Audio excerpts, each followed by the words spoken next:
One of the things you're seeing is like from all these USAID disclosures is the mainstream media cannot ever say that anything this administration is doing is positive. So even if they find unbelievable corruption, right, and they've found some really wild shit, like what was the $4.7 trillion in untraceable money? Oh yeah, yeah. I sent that to you, right? Yeah, yeah, you did. Yeah, that was DOGE.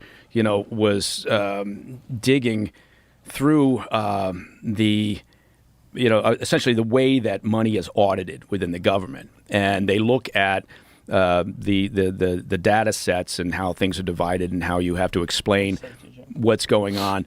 And the idea is that there's a lack of links to payments, outgoing payments, budget line items. So this payment goes out. What is it for? Right? It would be the same thing if you had and I have a business. And in that business, you have to know what you're spending your money on, right? I mean, that's a logical thing. I'm not a rocket scientist.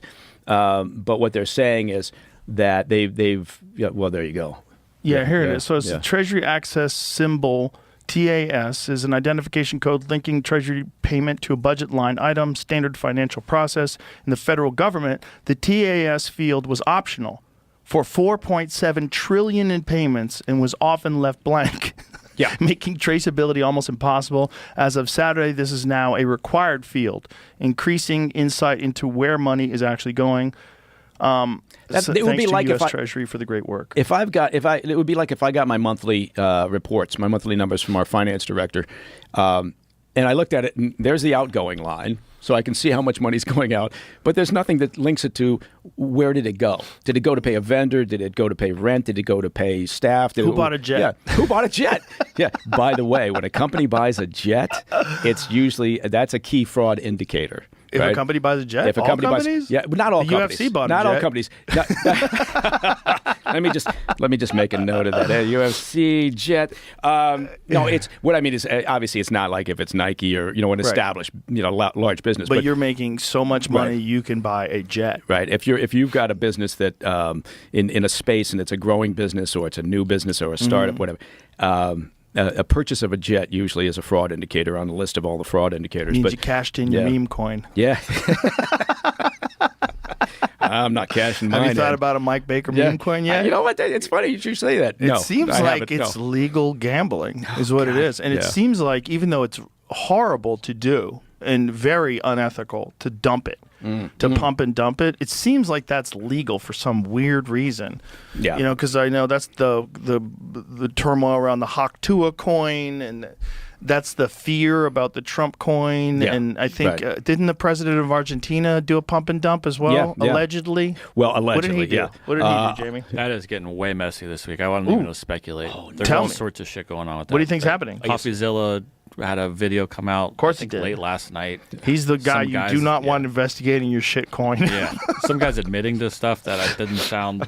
They're legal. admitting it. Yeah, I don't. That's where I was like, I didn't even watch the videos yet. I'm just seeing the stuff on Twitter. We were trying to figure out as a way to do it where you don't pump and dump it, because anybody can kind of make money now, which is so strange. And we're like, we make a JRE coin. What if we didn't dump it? What if we didn't pump and dump it? Like, what would it be for?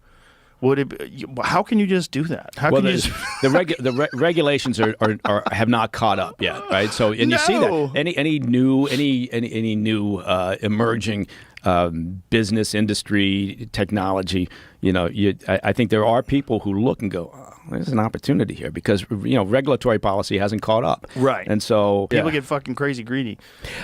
They do. How much is enough? Well, they hang out with other billionaires. That's the problem. Yeah, and you're always comparing yourself to the guy who's got $3 billion. You got $1 billion, and you're not. How the fuck can you have that much money and not be happy? That's the part I don't. Well, understand. that's what it gets weird. But I get it. Like if I hang out with Elon Musk, I feel poor. So does everybody else on the planet. Yeah. He's still the richest guy. When you right? meet really, really rich people, you feel poor, even if you're really wealthy.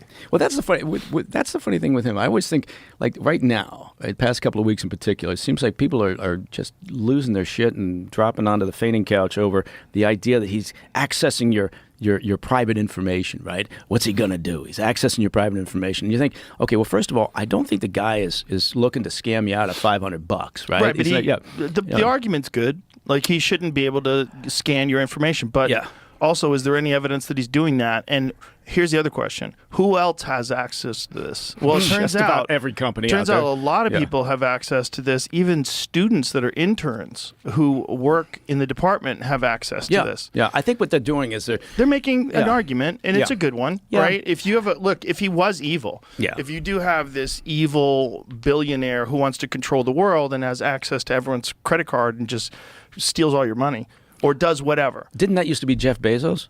I thought he was the guy who they were focused on. Who well, was they were for a while, but he's just balling. Jeff is just like hanging out on his yacht, bagging his super hot wife. Like he's having a good time. That sounds a lot better than like chasing government waste and fraud. Yeah, frankly. Yeah. And I remember when Elon Musk was criticizing him for not working hard enough. I'm like, wait a minute. Yeah, what is work for? That guy's got $200 billion. I think you can chill. Yeah. When you get $200 billion, then it's time to get that fucking crazy yacht. Yeah. Once you start launching your own rocket ships. Yeah, you got a rocket shaped like a dick. You're literally trying to fuck space. That's Austin Powers. Yeah, have a good time. God. I like the way Jeff Bezos is doing it. Yeah. I mean, but I appreciate the fact that Elon is so psychotic in his drive. It's bizarre, and also in the face of overwhelming hate. Oh my God. It is.